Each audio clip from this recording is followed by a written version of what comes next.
Hello guys, welcome back to my channel. आज আমি mini কিচেনে বানাচ্ছি চাল দিয়ে রেসিপি। চাল দিয়ে রেসিপিটা বানানোর জন্য প্রথমেই চালটা নিয়ে নেব।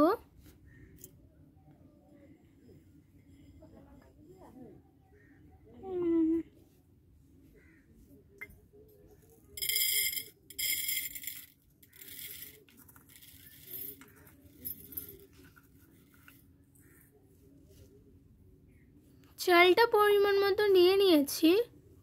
এরপর চালের মধ্যে পরিমাণ মতো জলটা দিয়ে দেব। জলটা দেওয়ার পর এবার অল্প লবণ দিয়ে দেব। লবণটা দেওয়ার পর এবার চালের বাটিটা 5 মিনিট মতো ঢেকে রেখে দেব। 5 মিনিট পর ঢাকনাটা খুলে নিলাম। ভেজানো চালটা জল ঝরিয়ে রেখে দিলাম সাইডে। উনুনটা ধরিয়ে কড়াটা বসিয়ে কড়াটা গরম হলে তেল দিয়ে দিলাম পরিমাণ মতো। দিয়ে দিলাম 2টো শুকনো লঙ্কা, কারি পাতা। জল ঝরিয়ে রাখা ভেজানো চালটা এবার দিয়ে দেব।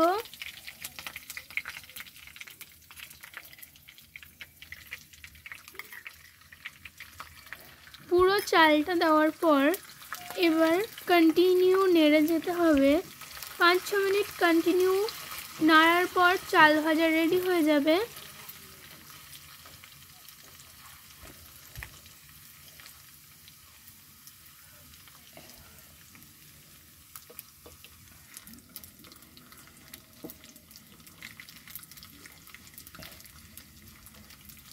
কন্টিনিউ 5-6 মিনিট নাড়াচাড়ার পর চাল ভাজা রেডি। আমি প্লেটে করে তুলে নিয়েছি।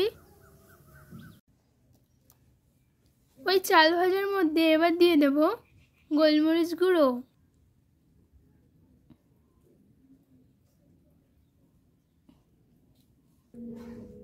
ভাজা বাদাম। এগুলোকে দেওয়ার পর ভালো করে মিক্স করে নিতে হবে। তোমরা চাইলে আরও কিছু অ্যাড করতে পারো এর মধ্যে। আমি খুব সিম্পলভাবে রাখতে চেয়েছি এটা। আমাদের চাল ভাজা রেসিপি রেডি। আমাদের এই ভিডিওটা তোমাদের কেমন লাগলো জানিও। ভালো লাগলে চ্যানেলটা সাবস্ক্রাইব করে পাশে থেকো। টাটা।